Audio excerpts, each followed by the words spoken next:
What's going on, Lions fans? Welcome to the Pride of Detroit YouTube channel. My name is Miko, and this is your go-to place for all things Lions related. That includes news, updates, analysis, and so much more.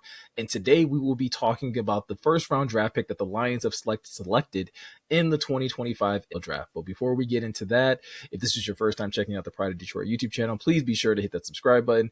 Make sure to hit the like button on this video. You can also hit that notification bell if you want to be notified anytime we upload new videos or when we decide to go live over here on YouTube. Those things help out the channel immensely, but it also makes it that much easier for you guys to stay locked in on the content that we are providing. With that said, getting into the news of the night, which is the NFL draft. And obviously, everyone has been waiting to see who the Detroit Lions would be picking with the 28th overall pick. There has been a lot of speculations, obviously, through mock drafts and various analysis that have been done on this draft on what the Lions might do. And it's also been fairly documented on what the needs of this team was going into the draft. A lot of that focus being put on the trenches on both the offensive and defensive side. And it really was going to come down to how did this draft necessarily fall and what players would be available to the Lions. As you guys who have probably watched this channel pretty regularly know, Morgan and I have been getting on here pretty frequently talking about some of the players that we wanted to see the Lions pick. And for the most part, a lot of the players that we talked about when you talk about Tyleik Williams, Derek Harmon, Shamar Stewart, a lot of those guys went very early in this draft, much higher than I think some people probably expected in terms of like some of the higher teens and things of that nature. We even saw some of these offensive linemen go much higher, I think, than some people thought as well. When you talk about Tyler Booker going to Dallas, to the Dallas Cowboys, Gray Zabel went to the Seattle Seahawks. And so that really started to eat into the prospects that were going to be available to the Detroit Lions. I say all that to say that once the Lions did get to the 28th overall pick, they decided to draft defensive tackle Tyleike Williams out of the Ohio State. And this is a really nice pick for the Lions. And I'm not just saying that as like a way of coping. Tyleike Williams is a player that I did actually like in this draft. I will say, though, at no point in time did I think he was actually going to be in play for the Lions at 28. You look at some of the players that were on the board for Detroit at that time. They had the option of selecting a Jahad Campbell. They had the option of selecting a Mike Green, pass rusher out of Marshall.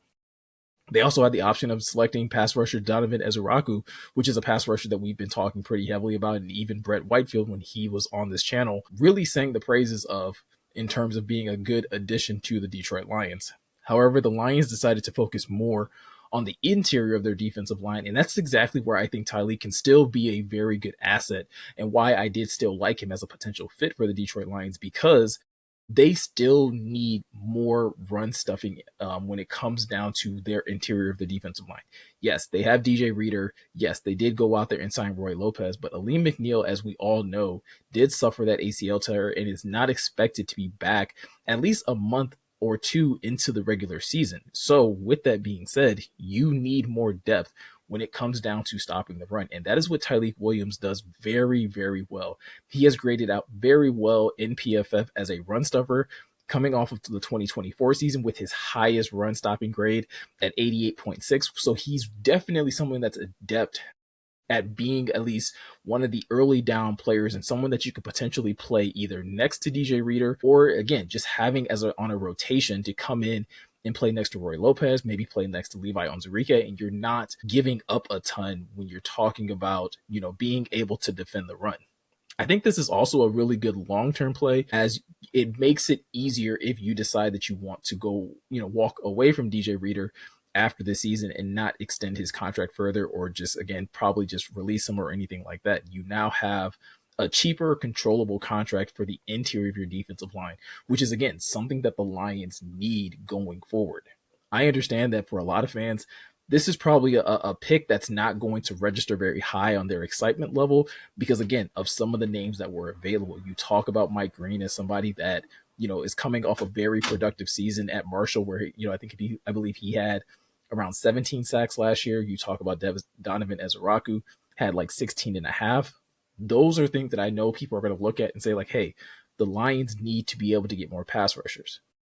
The benefit of the NFL draft, and this is at least the way I choose to look at it, is that the fact that you have 7 rounds in the draft, you can still go out and find quality pass rushers. I understand that those guys, when you look at their statistics and you look at their numbers, and it's just like those should have been the guys, But this team has always prioritized fit. They've always prioritized character. And those are things that Tyleik Williams has in spades. He is definitely going to fit in very nicely with this defense. He's definitely going to fit in very nicely as a rotational piece and as someone that is going to definitely, match the culture that the Lions have here. Still, it does put a need on pass rusher going forward. And so it's going to be interesting to see how the Lions choose to address that need in both the second and third rounds. With that said, Brad Holmes has been very adamant. They do not draft based off of their depth chart. They look very much at best football players that they believe that they can acquire. And like I said, it's going to be interesting to see how that plays out. The first round is still currently going on as I'm recording this video right now. And several players that people projected to go higher in the draft have already started to fall. And we're just going to see if that continues to be the trend. And maybe the Lions can find a steal here or there or trade up in the second round to get some of these more explosive pass rushers. Again, pass rusher is probably one of the deeper positions in this draft.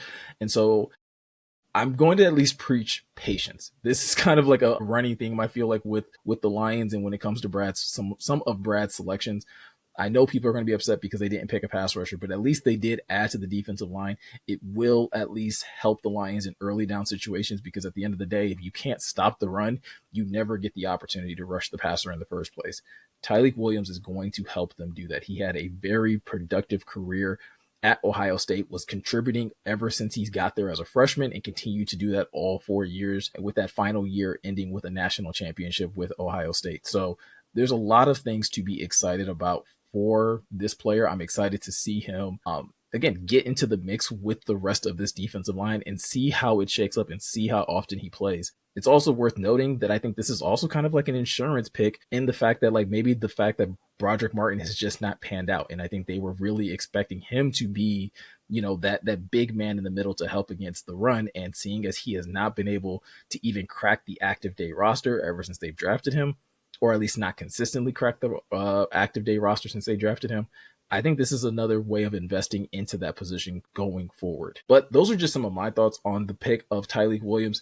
Let me know what you guys think in the comment section below. How would you grade this pick? Are you excited about it? Are you disappointed? Do you think the Lions are doing the right thing with going in this direction? Or do you wish that the Lions had done something different altogether?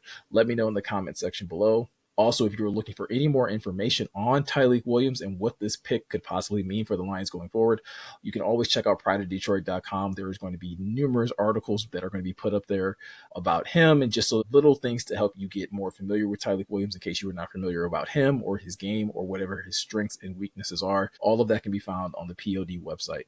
Also, like I said at the top of this video, if you want to continue to follow the Pride of Detroit channel and be informed about some of the video content we're doing, all you have to do is hit that subscribe button, hit that notification bell, and those things will make it that much easier for you to find our content in the future. But with all that said, I'm Miko. Thank you guys for taking the time to watch, and I'll see you guys in the next one.